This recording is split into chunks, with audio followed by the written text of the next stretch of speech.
Chapter 5. Showing the feelings of living property on changing owners.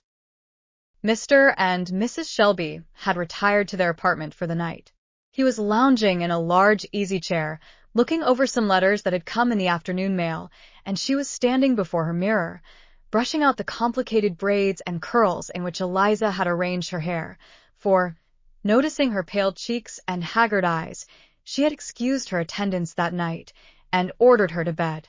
The employment, naturally enough, suggested her conversation with the girl in the morning, and turning to her husband, she said carelessly, "By the by, Arthur, who is that low-bred fellow that you lugged in to our dinner table today?" "Haley is his name," said Shelby, turning himself rather uneasily in his chair and continuing with his eyes fixed on a letter. "Haley? Who is he, and what may be his business here, pray?" "Well, he's a man that I transacted some business with last time I was at Natchez," said Mr. Shelby, "and he presumed on it to make himself quite at home and call and dine here. Why, I invited him. I had some accounts with him," said Shelby. "Is he a Negro trader?" said Mrs. Shelby, noticing a certain embarrassment in her husband's manner. "Why, my dear, what put that into your head?" said Shelby, looking up. "Nothing.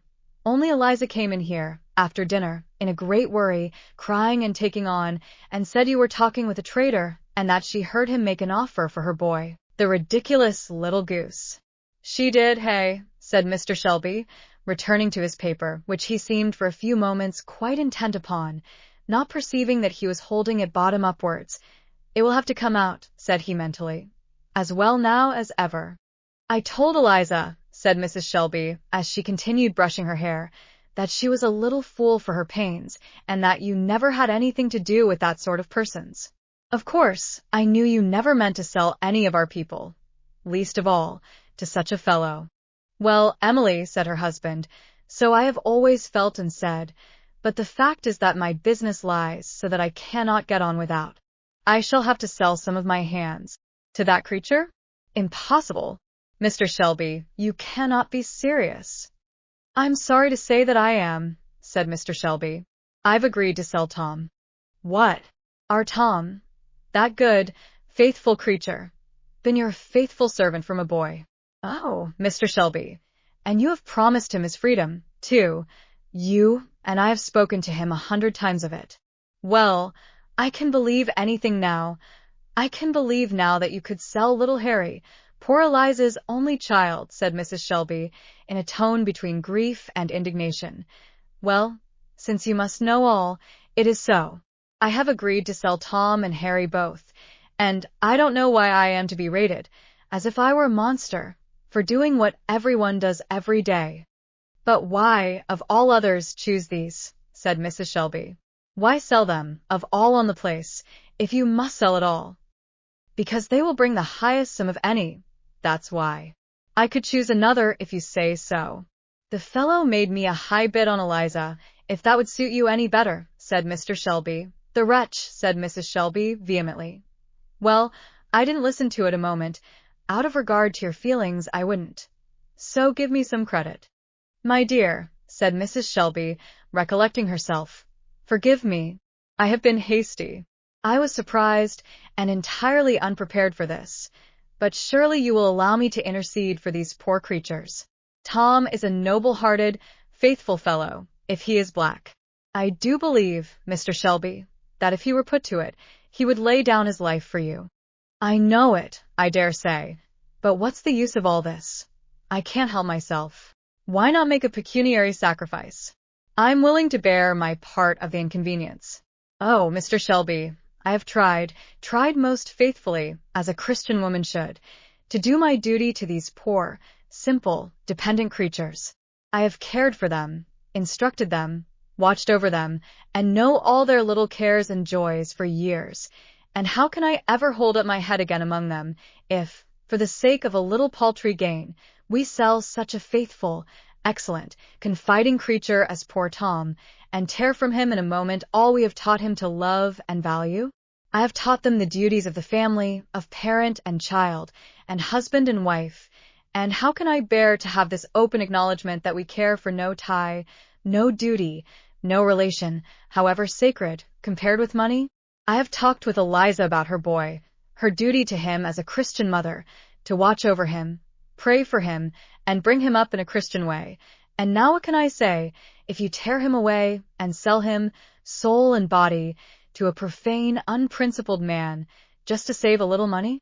I have told her that one soul is worth more than all the money in the world, and how will she believe me when she sees us turn round and sell her child? Sell him, perhaps, to certain ruin of body and soul. I'm sorry you feel so about it. Indeed I am, said Mr. Shelby, and I respect your feelings, too, though I don't pretend to share them to their full extent. But I tell you now, solemnly, it's of no use. I can't help myself. I didn't mean to tell you this, Emily, but in plain words, there is no choice between selling these two and selling everything. Either they must go, or all must. Haley has come into possession of a mortgage, which, if I don't clear off with him directly, will take everything before it. I've raked and scraped and borrowed and all but begged, and the price of these two is needed to make up the balance, and I had to give them up. Haley fancied the child. He agreed to settle the matter that way, and no other. I was in his power, and had to do it. If you feel so to have them sold, would it be any better to have all sold? Mrs. Shelby stood like one stricken. Finally, turning to her toilet, she rested her face in her hands and gave a sort of groan. This is God's curse on slavery. A bitter, bitter, most accursed thing. A curse to the master and a curse to the slave. I was a fool to think I could make anything good out of such a deadly evil. It is a sin to hold a slave under laws like ours. I always felt it was. I always thought so when I was a girl. I thought so still more after I joined the church, but I thought I could gild it over. I thought by kindness and care and instruction I could make the condition of mine better than freedom. Fool that I was. Why, wife, you're getting to be an abolitionist, quite. Abolitionist. If they knew all I know about slavery, they might talk. We don't need them to tell us. You know, I never thought that slavery was right. Never felt willing to own slaves. Well, therein you differ from many wise and pious men, said Mr. Shelby. You remember Mr. B.'s sermon the other Sunday? I don't want to hear such sermons. I never wish to hear Mr. B. in our church again. Ministers can't help the evil, perhaps, can't cure it any more than we can, but defend it. It always went against my common sense. And I think you didn't think much of that sermon either. Well, said Shelby, I must say these ministers sometimes carry matters further than we poor sinners would exactly dare to do. We men of the world must wink pretty hard at various things and get used to a deal that isn't the exact thing. But we don't quite fancy when women and ministers come out broad and square and go beyond us in matters of either modesty or morals. That's a fact. But now, my dear, I trust you see the necessity of the thing, and you see that I have done the very best that circumstances would allow. Oh, yes, yes, said Mrs. Shelby, hurriedly and abstractedly fingering her gold watch. I haven't any jewelry of any amount, she added thoughtfully.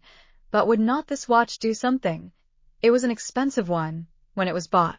If I could only at least save Eliza's child, I would sacrifice anything I have. I'm sorry, very sorry, Emily, said Mr. Shelby. I'm sorry this takes hold of you so, but it will do no good. The fact is, Emily, the thing's done. The bills of sale are already signed and in Haley's hands, and you must be thankful it is no worse. That man has had it in his power to ruin us all, and now he is fairly off. If you knew the man as I do, you'd think that we had had a narrow escape. Is he so hard, then?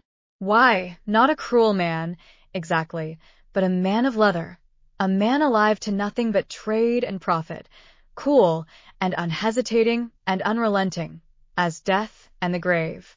He'd sell his own mother at a good percentage, not wishing the old woman any harm, either. And this wretch owns that good, faithful Tom, and Eliza's child. Well, my dear, the fact is that this goes rather hard with me. It's a thing I hate to think of. Haley wants to drive matters and take possession tomorrow. I'm going to get out my horse bright and early and be off. I can't see Tom, that's a fact, and you had better arrange a drive somewhere and carry Eliza off. Let the thing be done when she is out of sight. No, no, said Mrs. Shelby. I'll be in no sense accomplice or help in this cruel business. I'll go and see poor old Tom, God help him, in his distress. They shall see, at any rate, that their mistress can feel for and with them. As to Eliza, I dare not think about it. The Lord forgive us. What have we done, that this cruel necessity should come on us? There was one listener to this conversation whom Mr. and Mrs. Shelby little suspected. Communicating with their apartment was a large closet, opening by a door into the outer passage.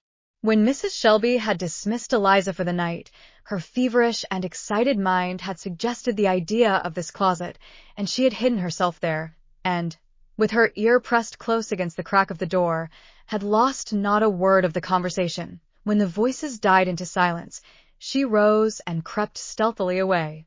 Pale, shivering, with rigid features and compressed lips, she looked an entirely altered being from the soft and timid creature she had been hitherto. She moved cautiously along the entry, paused one moment at her mistress' door, and raised her hands in mute appeal to heaven, and then turned and glided into her own room. It was a quiet, neat apartment, on the same floor with her mistress. There was a pleasant sunny window, where she had often sat singing at her sewing, there a little case of books and various little fancy articles, ranged by them, the gifts of Christmas holidays.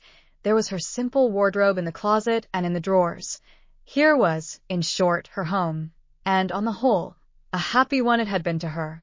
But there, on the bed, lay her slumbering boy, his long curls falling negligently around his unconscious face, his rosy mouth half open, his little fat hands thrown out over the bedclothes, and a smile spread like a sunbeam over his whole face.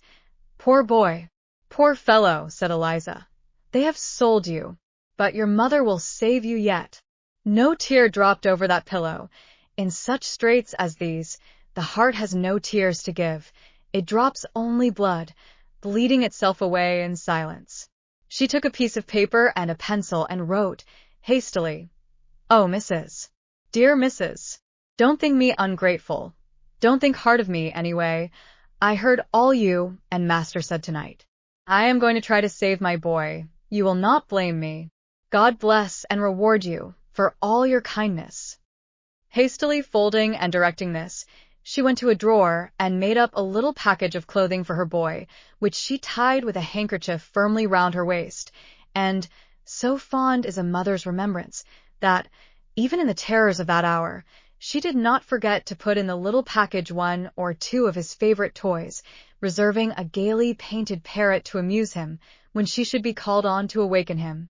It was some trouble to arouse the little sleeper, but, after some effort, he sat up and was playing with his bird, while his mother was putting on her bonnet and shawl. Where are you going, mother? Said he, as she drew near the bed, with his little coat and cap. His mother drew near, and looked so earnestly into his eyes, that he at once divined that something unusual was the matter. Hush, Harry, she said, mustn't speak loud, or they will hear us. A wicked man was coming to take little Harry away from his mother and carry him way off in the dark, but mother won't let him. She's going to put on her little boy's cap and coat and run off with him, so the ugly man can't catch him. Saying these words, she had tied and buttoned on the child's simple outfit, and, taking him in her arms, she whispered to him to be very still, and, opening a door in her room which led into the outer veranda, she glided noiselessly out.